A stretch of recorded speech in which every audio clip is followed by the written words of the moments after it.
Bakamla sudah hubungi baik-baik tapi tak diresponnya. Akhirnya 5 kapal Cina diusir dari Indonesia.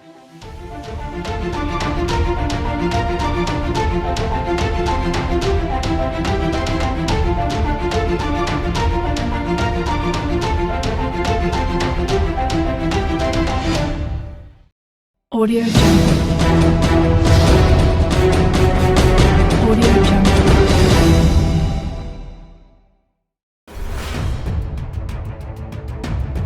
Dilansir dari zonajakarta.com, Tiongkok harus menghadapi banyak negara ASEAN setelah mengklaim sebagian besar Laut Cina Selatan sebagai wilayahnya. Melalui klaimnya, Tiongkok secara sepihak mengaku Laut Cina Selatan yang memiliki klaim tumpang tindih dengan Vietnam, Taiwan, Filipina, Malaysia, dan Brunei sebagai bagiannya. Namun wilayah zona ekonomi eksklusif atau ZEE Indonesia di sekitar Pulau Natuna tumpang tindih dengan klaim Cina. Pada tahun 2017, Indonesia menegaskan klaimnya atas wilayah di ujung paling selatan Laut Cina Selatan dengan mengganti nama perairan di sekitar kepulauan tersebut menjadi Laut Natuna Utara dan mendirikan unit militer terpadu dalam rantai kepulauan tersebut. Langkah berani Indonesia itu bahkan dianggap berbanding terbalik dengan negara-negara lain yang mulai tunduk pada Cina. Kini, kapal-kapal Tiongkok kembali mengusik kedaulatan Indonesia di perairan Batam. Dikutip zonajakarta.com dari rilisan resmi Bakamla pada 11 September 2024, Bakamla berhasil mengusir 5 kapal ikan Tiongkok yang labu jangkar di perairan Batam.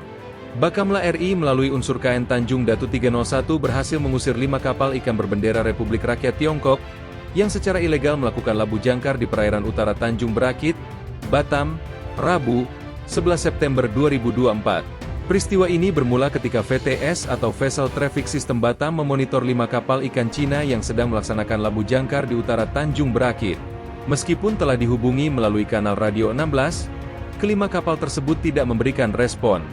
Menghadapi situasi tersebut, Vessel Traffic System Batam berkoordinasi dengan KN Tanjung Datu 301 untuk melakukan pendalaman terhadap aktivitas mencurigakan tersebut. Berdasarkan hasil koordinasi, diketahui bahwa kapal-kapal ikan tersebut diduga sedang menunggu antrean untuk masuk ke pelabuhan Singapura. Komandan KN Tanjung Datu 301 Kolonel Bakamla Rudi Endratmoko melaksanakan koordinasi dengan Direktur Operasi Laut Bakamla RI Laksma Bakamla Basri Mustari untuk mendapatkan persetujuan perintah pemeriksaan.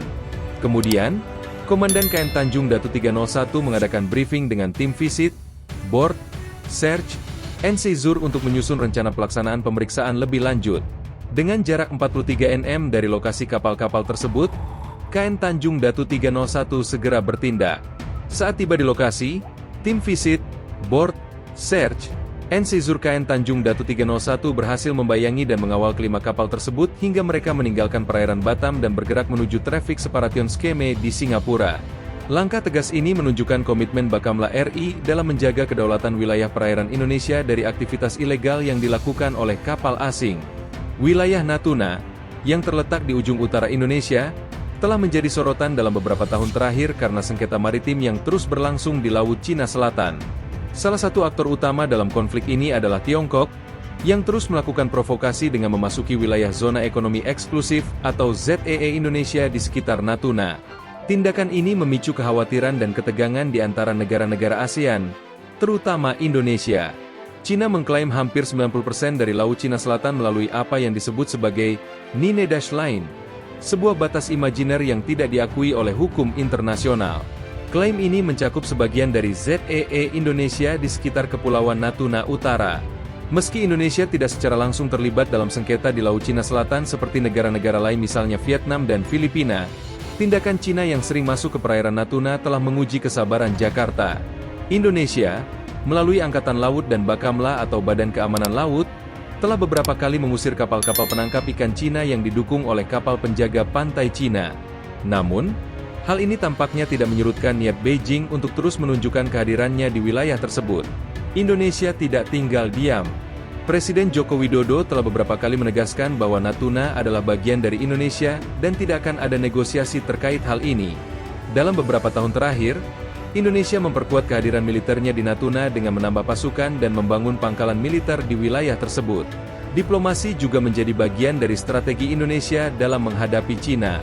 Meskipun ada ketegangan, Indonesia masih menjalin hubungan ekonomi yang erat dengan Cina, terutama di sektor perdagangan dan investasi. Ini menciptakan dilema bagi Jakarta, karena di satu sisi harus mempertahankan kedaulatan, tetapi di sisi lain tidak ingin merusak hubungan ekonomi yang saling menguntungkan. Meski Cina terus memasuki wilayah Natuna tanpa menunjukkan rasa takut, Indonesia tetap berusaha mempertahankan kedaulatannya melalui diplomasi dan penguatan militer. Namun, tantangan bagi Indonesia adalah menjaga keseimbangan antara mempertahankan kedaulatan dan menjaga hubungan ekonomi yang penting dengan Cina.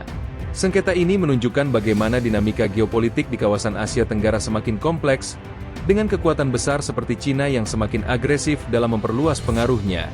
Di masa depan, Indonesia harus terus waspada dan memperkuat posisinya, baik di ranah diplomasi maupun pertahanan, agar tidak kehilangan kontrol atas wilayah strategisnya di Natuna.